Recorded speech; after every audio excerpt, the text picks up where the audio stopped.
ফিলিস্তিনের ভূখণ্ডে আবারও বুলডোজারের গর্জন। নির্মিত হচ্ছে নতুন সড়ক, যা সংযুক্ত করবে দখলকৃত পশ্চিম তীরের ইহুদি বসতিগুলোকে। কিন্তু এই রাস্তাকে শুধুই যাতায়াতের জন্য? ফিলিস্তিনিদের অভিযোগ, এটি একটি সুপরিকল্পিত পদক্ষেপ, যার লক্ষ্য তাদের ভূমি দখল ও স্বাধীন রাষ্ট্র প্রতিষ্ঠার স্বপ্নকে চূর্ণ করা।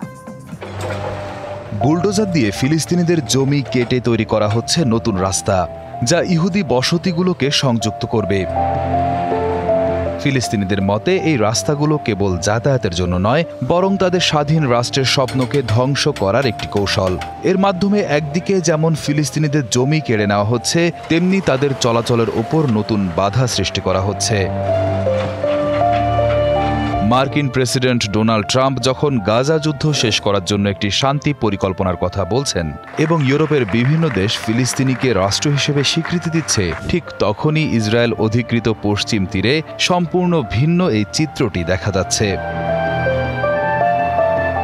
পশ্চিম তীরের বেইত উর আল ফাউকা গ্রামের বাসিন্দা আশরাফ সামারার দাবি, এটি শুধু রাস্তা নয়, জমি দখলের নতুন রাস্তা। এই রাস্তাগুলো সাধারণ রাস্তার চেয়েও বেশি কিছু। তারা আমাদের জমি ধ্বংস করছে এবং বিশাল এলাকা নিজেদের নিয়ন্ত্রণে নিয়ে নিচ্ছে এবং বাসিন্দাদের তাদের জমিতেই পৌঁছাতে বাধা দিচ্ছে। এই রাস্তার দ্বারা গ্রামবাসীকে কেবল সেই অঞ্চলে আটকে রাখা হবে যেখানে তারা বাস করে। এই নতুন রাস্তাগুলো ইহুদি বসতি স্থাপনকারীদের জন্য যাতায়াত সহজ করলেও ফিলিস্তিনিদের জন্য তার নিজেদের শহর, কর্মস্থল বা কৃষি জমিতে পৌঁছানো আরও কঠিন করে তুলেছে, কারণ বেশিরভাগ ক্ষেত্রেই এসব রাস্তা ব্যবহারে তাদের উপর নিষেধাজ্ঞা থাকে। গাজায় যুদ্ধ চলার সময় প্রধানমন্ত্রী নেতানিয়াহুর সরকারের অধীনে পশ্চিম তীরে ইসরায়েলি বসতি নির্মাণের গতি অনেক বেড়ে গেছে। ইসরায়েলের মানবাধিকার সংস্থা পিস নাওয়ের সদস্য হাগিত ওফরানের মতে, এই রাস্তা নির্মাণের মূল উদ্দেশ্য হল ভূমির উপর নিয়ন্ত্রণ প্রতিষ্ঠা করা এবং ভবিষ্যতে এখানে আরও 10 লক্ষ ইহুদি বসতি স্থাপনকারীকে নিয়ে আসার জন্য পরিকাঠামো তৈরি করা।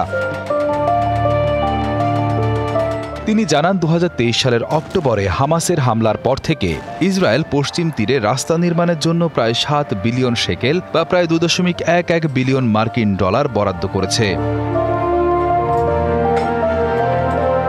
ইসরায়েলি প্রধানমন্ত্রী নেতানিয়াহু সম্প্রতি ঘোষণা দিয়েছেন, কখনোই কোনো ফিলিস্তিনি রাষ্ট্র হবে না। অর্থমন্ত্রী বেজালেল স্মোট্রিচও বলেছেন, এই প্রকল্প ফিলিস্তিনি রাষ্ট্রের ধারণাকে কবর দেবে। উল্লেখ্য, 1967 সালের যুদ্ধের পর থেকে ইসরায়েল পশ্চিম তীর দখল করে রেখেছে এবং সেখানে বসতি স্থাপন করে আসছে। আন্তর্জাতিক আইন অনুযায়ী বিশ্বের বেশিরভাগ দেশ এই বসতিগুলোকে অবৈধ মনে করলেও ইসরায়েল তা মানে না। একদিকে যখন বিশ্বজুড়ে ফিলিস্তিনি রাষ্ট্রের পক্ষে সমর্থন বাড়ছে, তখন পশ্চিম তীরের ভূমিতে এ ধরনের কর্মকাণ্ড একটি স্বাধীন ও সার্বভৌম ফিলিস্তিন রাষ্ট্র গঠনের সম্ভাবনাকে মারাত্মকভাবে ক্ষতিগ্রস্ত করছে বলে মনে করছেন বিশ্লেষকরা। Riyad Hossain, BBC news desk.